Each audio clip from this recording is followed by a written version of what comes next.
Y esto de que el Estado Mayor Presidencial regrese a formar parte de las filas del ejército está causando muchos comentarios.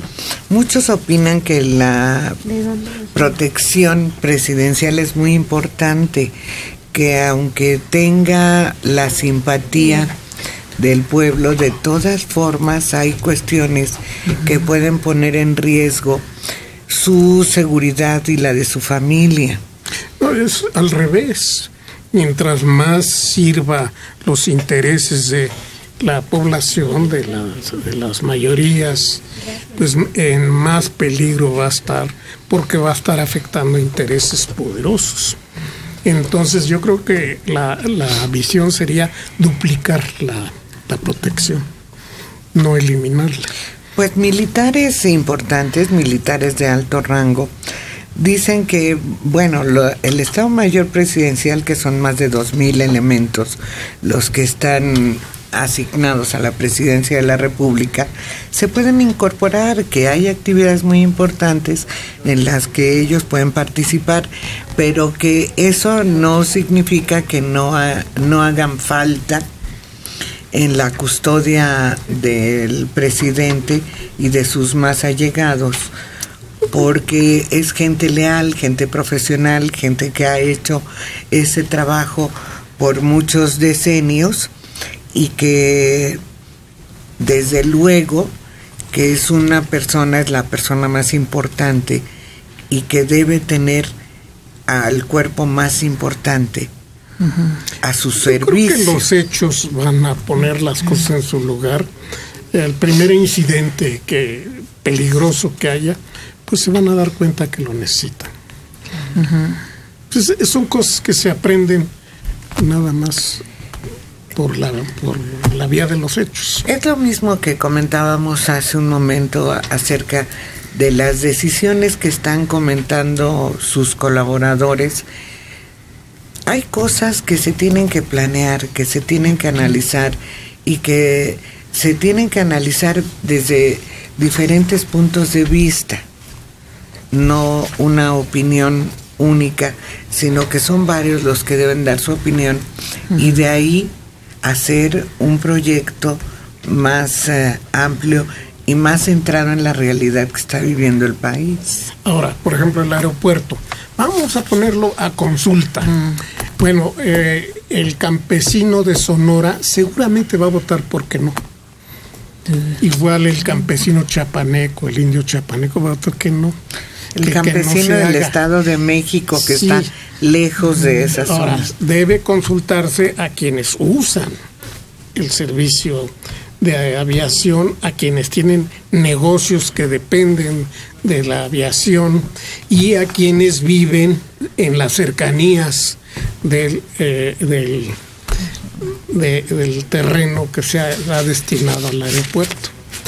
Eso sí, pero preguntarle al habitante de Yucatán qué opina del aeropuerto de la Ciudad de México, pues va a decir que no, que no le importa, ¿no?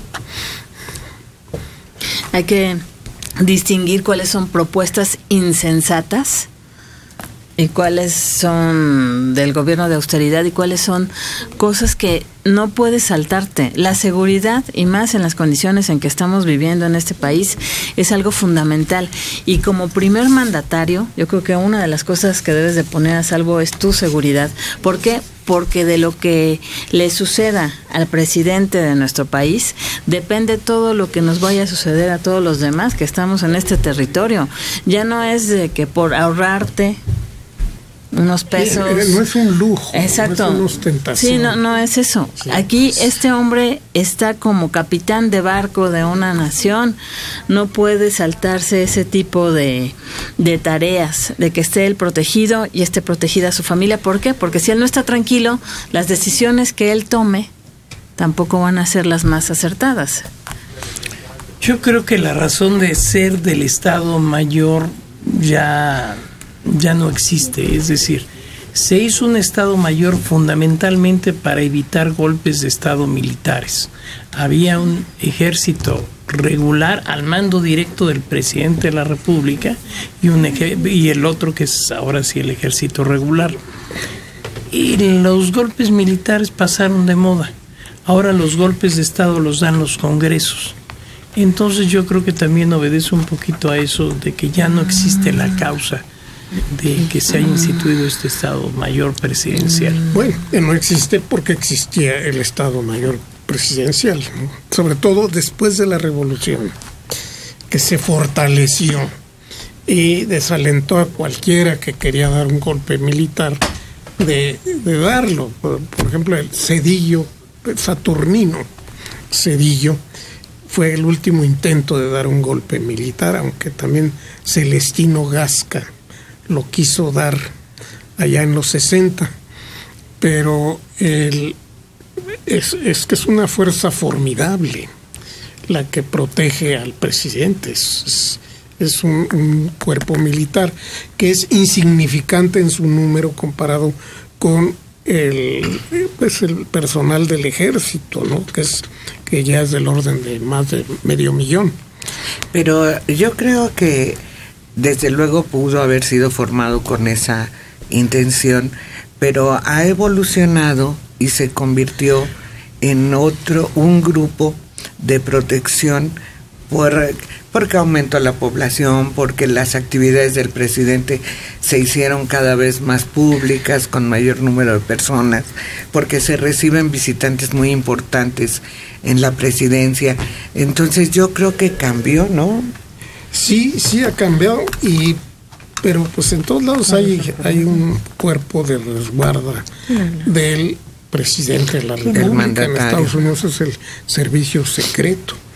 Ahora no tienen uniforme militar, no, pero hacen exactamente las mismas tareas. Bueno, no tienen uniforme militar, pero los distingues. Sí. Entonces, la única diferencia es que no están acuartelados ahí junto a la Casa Blanca. Pues todavía faltan algunos meses y yo supongo que habrá quienes se sienten a platicar muy bien acerca de esto y de que sí, el presidente de la República está expuesto en muchas ocasiones, no a un ataque, simplemente a algo que esté mal planeado y que se desborde en la multitud. No estamos hablando de que alguien quiera dañarlo, sino que eso lo controla perfectamente el Estado Mayor.